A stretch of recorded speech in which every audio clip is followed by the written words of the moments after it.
It's Mailbag SZN. Welcome to the show, everybody, on Fantasy Football Today. If you're watching on YouTube, hit that subscribe button. If you're listening on some other thing that has a subscribe button, hit that subscribe button. Adam Azer and Chris Towers. Jamie will be joining us soon. I've got a case of the Fridays right now, Chris. I got that jolly old work week's almost over kind of thing going on. So, all right. Yeah, Friday is my Saturday. So technically this is me putting in off hours just to be with you, Adam. That's Thank really you. all it is. I do appreciate that. All right, let's get to the news and notes. Antonio Brown, that guy. Antonio Brown and Rob Gronkowski are out. And OJ Howard, what do you think? Fire him up? I mean, maybe. You know, he's played about 60% of the snaps for several weeks now. Last week he had the big game with the touchdown and 5-6 catches. He had 3 targets the week before. I don't know. Yeah, sure. Well, you got a better option. You got your Ricky Seals Joneses, you got your Mo Alley Coxes, you got your Zach Ertzes. Where do you put your OJ Howards? Right in that mix. Like, I don't see much difference between him and Ricky Seals Jones. Ricky Seals Jones is playing more snaps, but OJ Howard's in a better offense. So it's entirely possible that he has another, 6 catch, 50 yards and a touchdown game. I don't know how much more upside there is than that, but he's in the 8 to 15 range probably. Okay, I don't know what Chris said about Joe Ross, but Joe wants you to know that you're one of his favorites, even though you're wrong about Joe Ross. And Jamie's here, so Jamie, you can answer this question.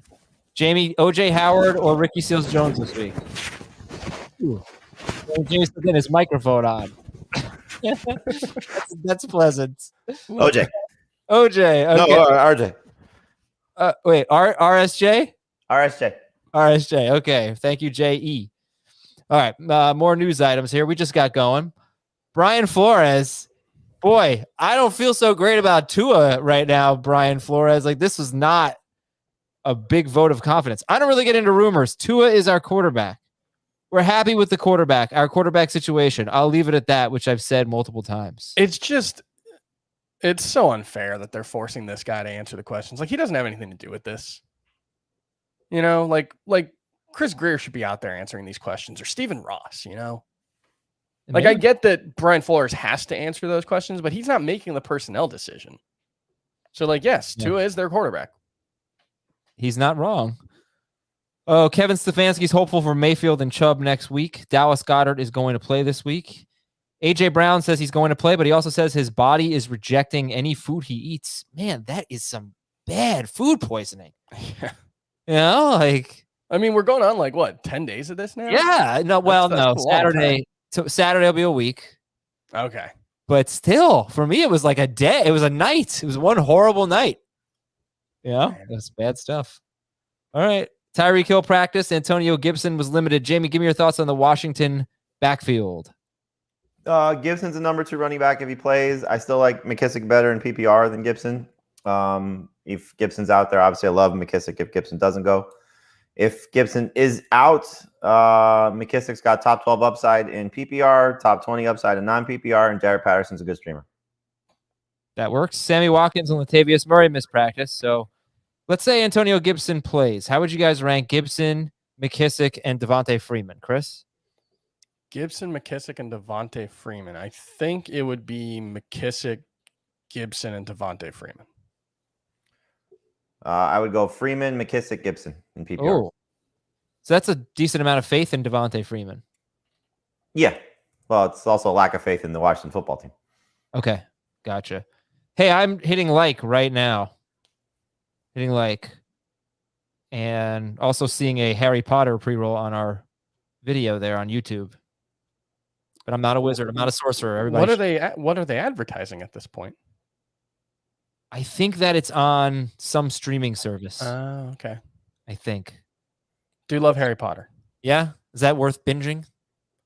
I mean, it's like one of the formative things of my childhood. So I don't know if you as a, 34-year-old grumpy old man will appreciate it. Bro, I haven't been 34 in at least 3 years. 37. Wow. Yeah. You're ancient. Yeah. If you were gonna, what do you think is better to get your kid into, Jamie? Star Wars or Harry Potter? Star Wars. What if you don't really like Star Wars, though? Both. Okay. Next question. It's really Next you news don't item. like Star Wars. What? No, I wouldn't. No, I do like. I don't know. I've really not seen much of Star Wars. Watch it with your son. It's not yet. We gotta wait like another probably 2 years. No, you don't. How old is he? He's not. He's 3. He's not gonna enjoy episode 4. It's gonna bore the heck out of him. Unless Daniel Tiger shows up with a lightsaber, it's not gonna go well. Start with Lego Star Wars Okay. Those are pretty good actually. and work your way up. Okay. All right. Giants news. We got Tony Barkley and Tony Barkley and Galladay all out. I guess we don't know yet, but Shepard, Ingram, Slayton. I guess we're expecting them as of now. Wait, Adam, I have a question for you. When Daniel Jones becomes Sam Darnold and goes somewhere else and has success, are you going to root for him still? Oh yeah. Absolutely. I like him. Seems cool. It's just so unfair what's happening to him. Yeah, he was playing pretty well when they were healthy. Yeah. But when you have to have everybody healthy and everything right just to be above average, it's not a great sign. No, but it's also not a fair sign to judge him without all the talent around him. I'm not judging him. It's true for a lot of quarterbacks. You're Joe judging him. I'm not. I like Joe Judge too. I'm the only Giants fan left who likes Joe Judge. So anyway, is Sterling Shepard still a must start, Jamie? 100%. Yep. Okay. Sunday, we got another NFL on CBS doubleheader with some fantastic early matchups, including the Chiefs and the Titans. That should be a great one. And the Bengals and the Ravens. So that is a seriously good slate. And then later, it's an NFC clash between rookie quarterback Justin Fields leading the Bears against Brady's Bucks. As always, we get started with the NFL Today at noon Eastern. Sunday doubleheader action coming up this weekend on the NFL on CBS. Time for your Apple Podcast questions. We'll do the Fantasy Cops and your emails at fantasyfootball@cbsi.com. This is from Paul. Oh, Chris, I'll let you guess the greeting here. Dear Derek, Jorge, Mariano, and Andy. Yeah, those are the losers of the 2003 World Series. That's actually true. Very good. Pick 2 to flex this week. So Dearness Johnson was one of them. So Hopefully now you choose him. Hopefully. Chris sat Dearness Johnson on accident. Oh, I just didn't. I don't know how it happened too, because I went through all my leagues. It's really disappointing. The good thing, it's the 2 QB league, and I've got Justin Fields and Jameis Winston as my QBs, so I've got a good cushion. Oh, I think you're playing me. Maybe, yeah. It's not. You sat Dearness Johnson. Thank you. Yeah. Do you guys, when you go through all your leagues at once, do you ever feel like it's like when you read the same paragraph 3 times and you digest none of it? It's just, you can easily make a mistake. My usual Thursday routine is, because normally I do the pregame show for HQ. Right. But yesterday my son had a baseball game, so I was at the field trying to set all my lineups. Like, I took my computer to the field because we thought Odell Beckham may or may not be inactive, so I just had to have it with me. So I'm like, I'll just go through my lineups there. And so I'm going through my lineups, and like, I'm sitting there, and one of the other dads comes and sits next to me. He's like, "What are you doing?" So I have a spreadsheet open of like making sure I go through, get them all right. And it dawned on me today, like, how insane this is.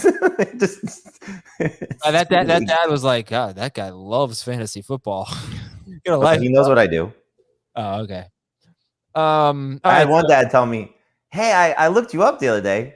I was like, "Oh, cool." He's like, "Yeah, I use the ESPN guy though for my leagues." I was like, "Cool." Hope your son trips and falls on his face. I actually kind of had a moment like that last week that I felt really bad. I met up. I was hanging out with some people from my softball league after the game last weekend, and one of them was like, we were talking about what we do, and one of them was like, "Oh, I was an associate producer for The Last Waltz, right? The Last Waltz, The Last Dance." Last Dance, yeah. And I was like, "Oh, cool! I never watched that." And I was like, "You didn't need to say that. You didn't need to tell him you didn't watch the labor of his love. Just it's fine. Just that's really cool." It was great, Chris. It was. That's what I've heard. Tremendous. Tell him that your friend Adam loved it.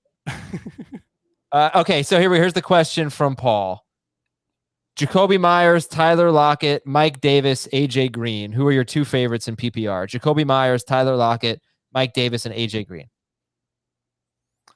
Mike Davis and I guess Myers, Tyler Lockett. Myers, Lockett, Green. Okay, Lockett for you. Chris? It'd be Mike Davis and Jacoby Myers for me. From Elsonian, would you trade Cortland Sutton for Deontay Johnson or Michael Thomas? Yes, certainly for Deontay Johnson. Yeah. Would you do it for Michael Thomas? Yes. I wouldn't. Yeah, with Judy coming back, Bridgewater looks lost. So you may have a week of no Thomas, but I would imagine he's back by week 9. Okay.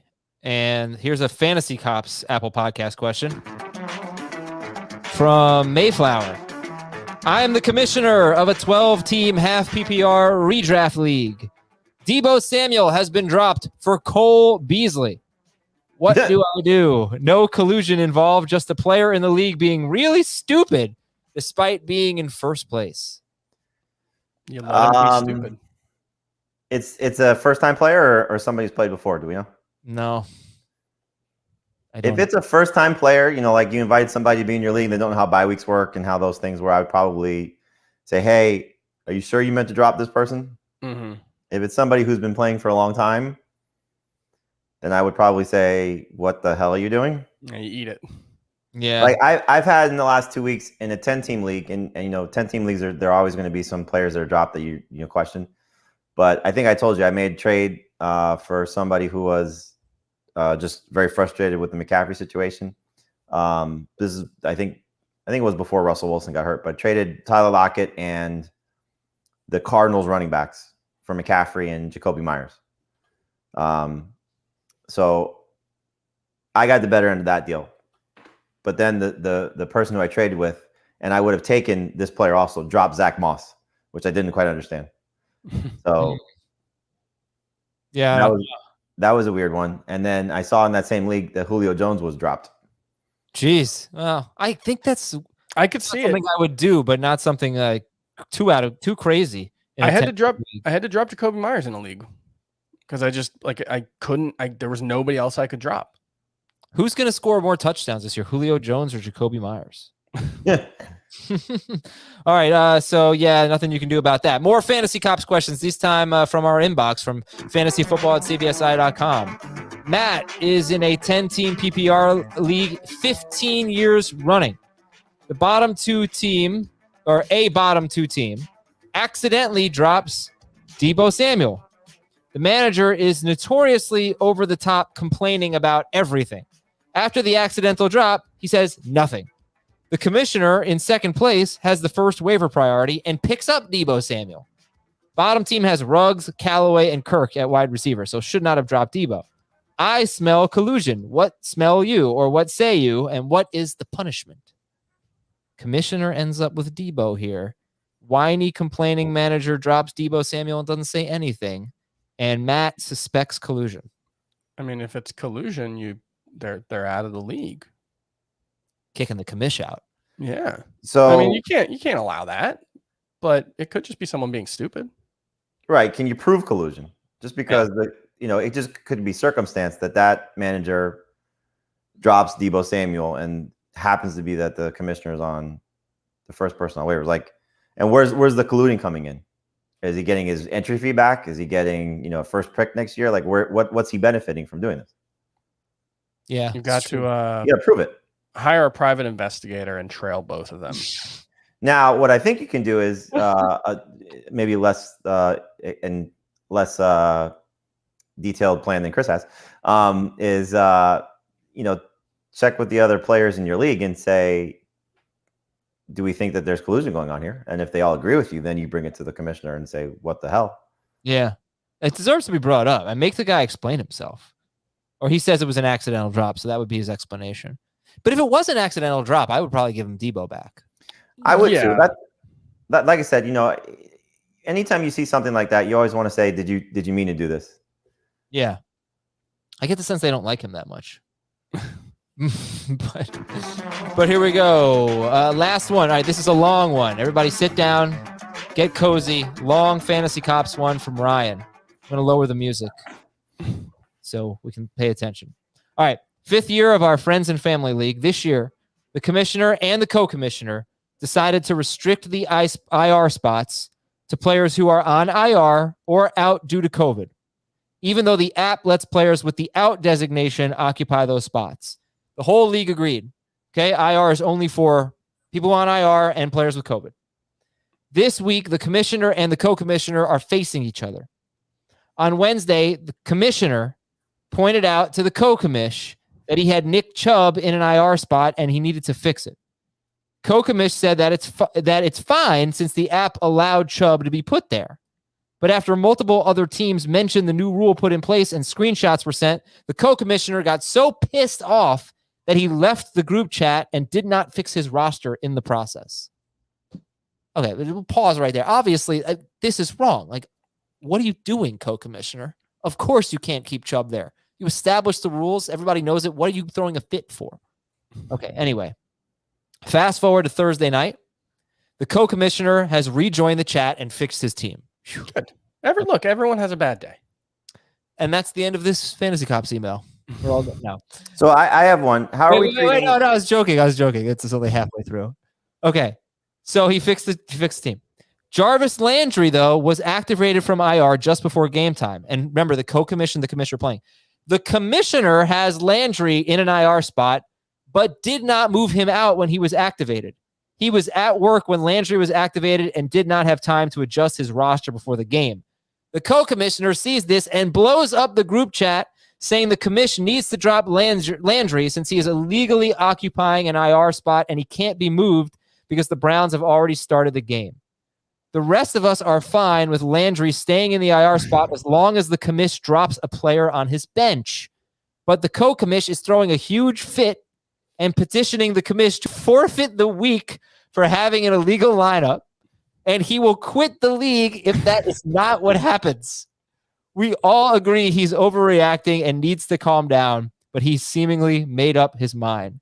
To keep the peace, the commissioner dropped Landry, and this is the worst part, and will plan to pick him back up after waivers next week. We all agreed not to pick up Landry, but the co-commissioner said he will not hesitate to pick up Landry since he has the first waiver wire priority.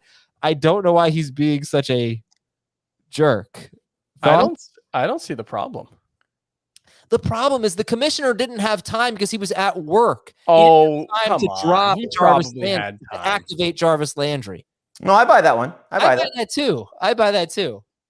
So yeah, I have no problem with him. But see, that's fine. He's dropping him.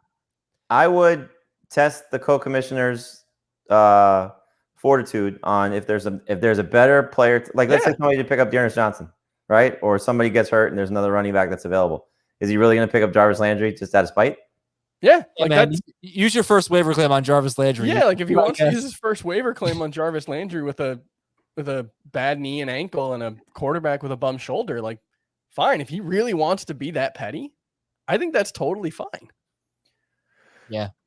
Okay, Jamie. So yeah, just in case anybody missed that, he was mad because the co-commissioner or the commissioner had Landry, didn't get him off IR in time for the Thursday night game.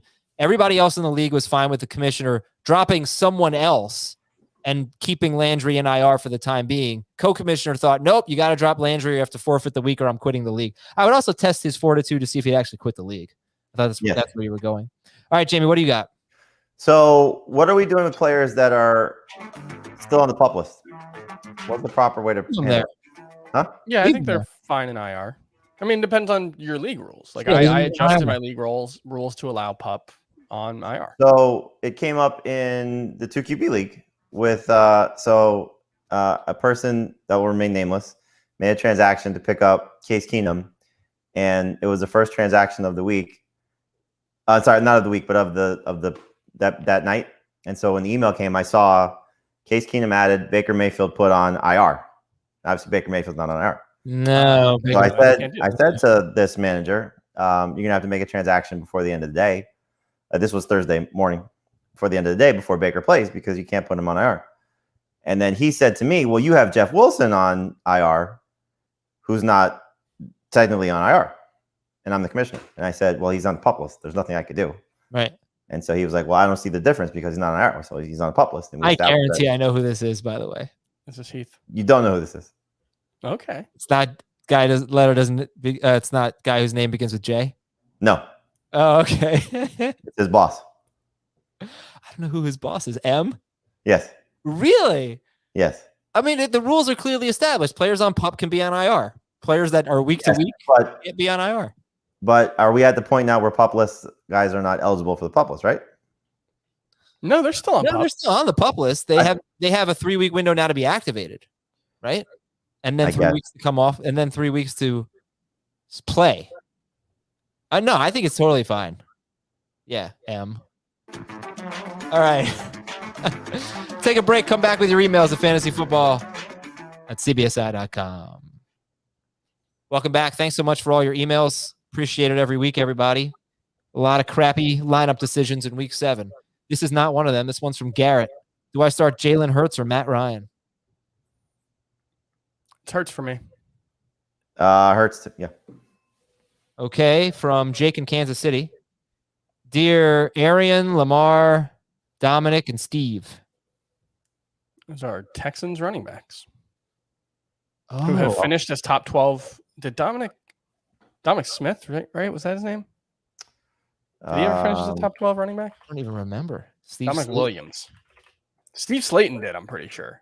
Yeah, Slayton had at least one. Yeah, he had one. Oh, yeah. Dominic Williams had a 1,200-yard, 13 touchdown season in 2004. 68. Wow. What a year. Jake says, there's been a lot of talk about that. I probably could have figured it out if I just read the question. A lot of talk about the Texans trading away some running backs around the deadline. Is there any reason to pick up Scotty Phillips in Dynasty or any kind of super deep leagues as a stash? He was a preseason star for them, this Scotty Phillips. No. Okay. I mean, in a Dynasty league, if your rosters are deep enough, I've got some pretty low-end guys in some Dynasty leagues. That'd be a fun game. Who's the worst player you have in your Dynasty league? Probably Jacob Harris. Tight end for the Rams. Yeah. I just dropped my worst one, which was Blake Jarwin. Okay. I think Adam Troutman's my worst one. Almost. Speaking of crappy tight ends, the Bears just placed Jimmy Graham on the COVID-19 reserve list. Oh. That's just they did. Okay. So question from Josh in Illinois. Hey, Kevin, Marv, Harry, and the Little Nero's pizza guy. Home Alone, right? Yeah. Oh, yeah. Half PPR. Would you trade Emmanuel Sanders for Waddle or Tony? He's just doing it to get a bye week starter here, but would you do that anyway? Yeah. I would not do it for Tony, but I would do it for Waddle. You wouldn't do not helping yourself in your bye week replacement. Yeah, but but I think they're all ranked in relatively similar ranges moving forward, but I think like Waddle's playing this week, so if nothing else, that gives him an edge on Sanders if you need the bye week. And I also just think like I'd rather take a shot on the young guys, even though I do like Emmanuel Sanders quite a bit. Jay says, "Dear Kevin, Pete, Andre, and Ruxin, the league, sit one in PPR: Cordero Patterson, Chuba Hubbard, or Darrell Williams. Who are you sitting?" I think I have Darrell Williams ranked lowest out of this group. Yeah, he's one spot behind Chuba for me. I would sit Chuba, but I like them all. From Jesse, dear Eddard, Rob, John, and Bran. Those are raisin cereals. Isn't it Brand? Wait, what's his name? It's Bran? Yeah, it's Bran. Bran. It's just a boy. Younger than Brian. It's Game of Thrones, obviously. This is the Starks. Although John is not a Stark, I guess. But I have Christian McCaffrey in a keeper league. You can keep for 3 years. We have news. Sean McVay says Sony Michel is expected to play. Okay, I didn't have to waste time. Your favorite player for this week? What is this? Christian McCaffrey in a keeper league. By the way, do I get credit, Jamie, for my original prediction that James Conner would be better than Chase Edmonds? Or now you're back on that one? Well, you kept bringing it up. You know, one thing that I can't understand is like last year, fantasy football Twitter acted like every carry Kenyon Drake got instead of Chase Edmonds was this like affront against the sanctity of football. And now nobody cares that like James Conner's plotting for 3.4 yards per carry. I don't understand it.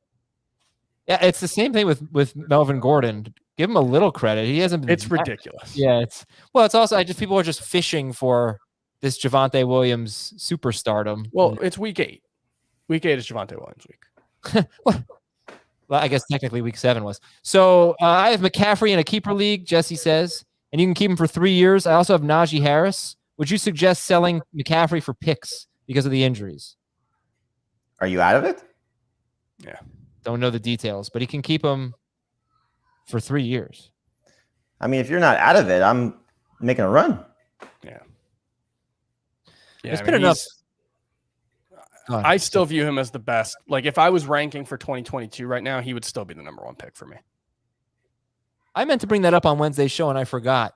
Yeah, so Chris says number 1. Jamie, where do you think McCaffrey goes next year?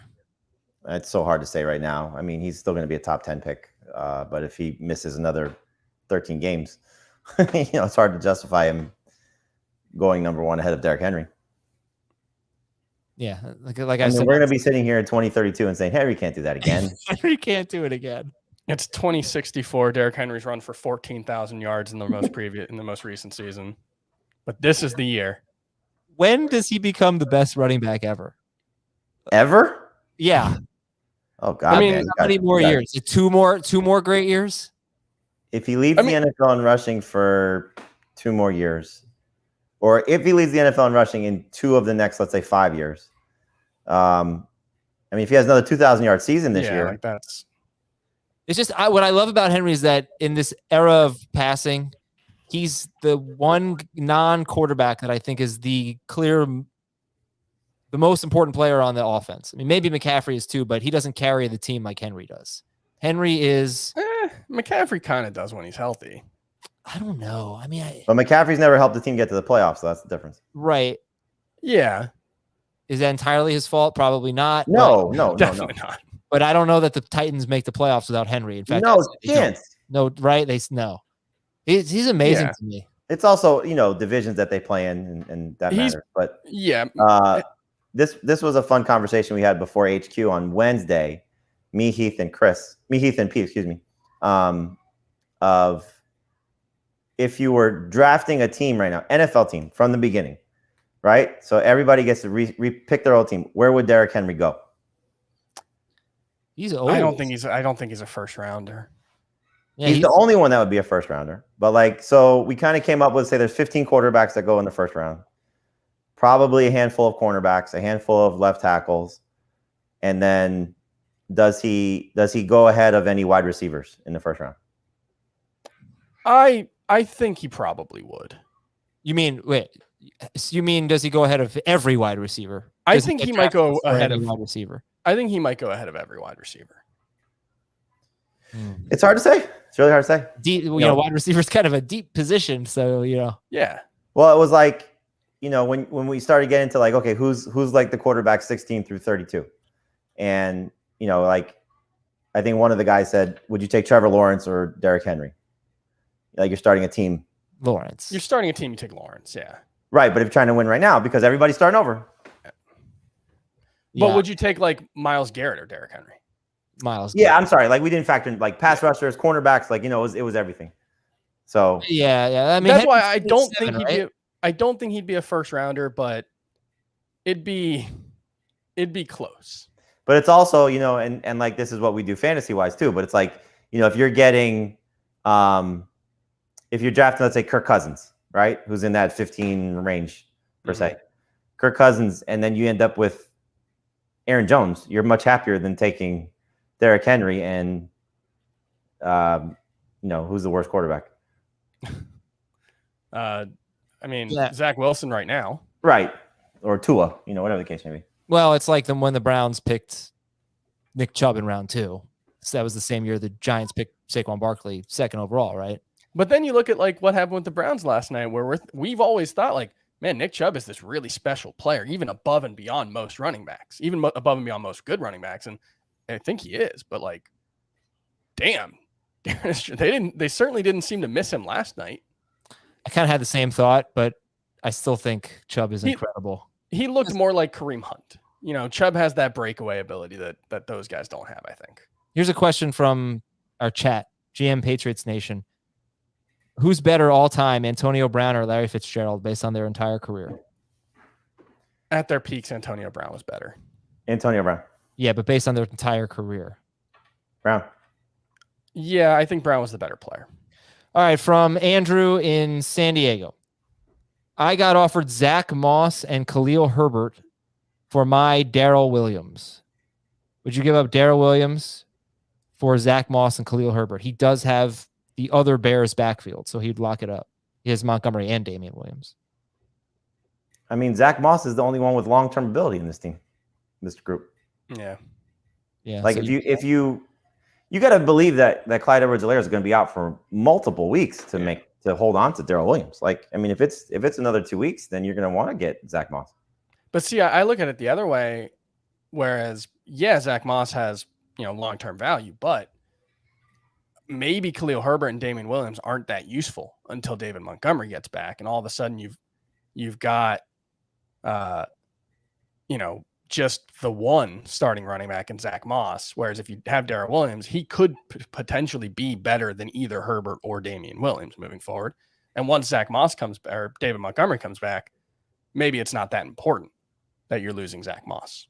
Mm-hmm. Yeah, I mean, if you're just playing for the short term, Darrell Williams could be 2 more games of, really good production. It could be 5 more games. We don't know. Yeah. Could be. All right, here's Derek. He says, hi, Steve, Moosin, DJ, and Ricky. Carolina Panthers wide receivers. My team is a mess and full of meh options. Welcome to week 7. I have upgraded at wide receiver, but Tim Patrick gave me 3 points on Thursday night. I'm already down a lot to my opponent, so I need 2 of these for a flex. Mike Davis, Alex Collins, Devontae Booker, Amon-Ra St. Brown, Michael Carter, Eli Mitchell, Allen Robinson, Rashad Bateman, Robbie Anderson, Jamison Crowder. Who are your 2 favorites? Mike Davis and Eli Mitchell. It would be Mike Davis and Alex Collins if Collins played, but I don't think you have any faith in that. So, I think Mitchell or Booker. And from Ben, 5-1 in my 12-team half PPR redraft league. I was offered McCaffrey for my DeAndre Swift. Is this a win? He also has Najee Harris and Zeke. Yeah, if you can overcome the loss of Swift. Yeah. McCaffrey comes back, you'd rather have him. Especially because, you're screwed this week with Najee and Zeke on bye, but you got them for the rest of the season. There's no more bye weeks to worry about with those guys. From Bob, pick 2 in PPR. Alex Collins, Penny, Khalil Herbert, AJ Green. Seattle running back and Herbert. I think so. But I guess. I guess the Worried problem about would the be Cardinals' pass volume. is if they both play, then I might just pass on the Seattle running backs and go Green and Herbert. And Penny, if Collins is out and Penny does play, I don't know if is he gonna get 15 carries? That's harder to say. So I might just go Herbert and Green and just avoid it. Well, I'd like to thank everybody for tuning into this Saturday mailbag. If you're watching on YouTube, you're watching on Friday, most likely. So thank you. Have a great weekend, everybody. Content coming up this weekend. We've got, let's see, the live show at 10 a.m. on HQ. We've got the 11:30 live stream right here on YouTube. We've got the 10-ish p.m. recap of Sunday Night Football and Fantasy Football Today in 5 as well. We'll get you bright and early on Sunday morning with some injury updates to help you set your lineup. For Chris and Jamie, I'm Adam. We'll talk to you later on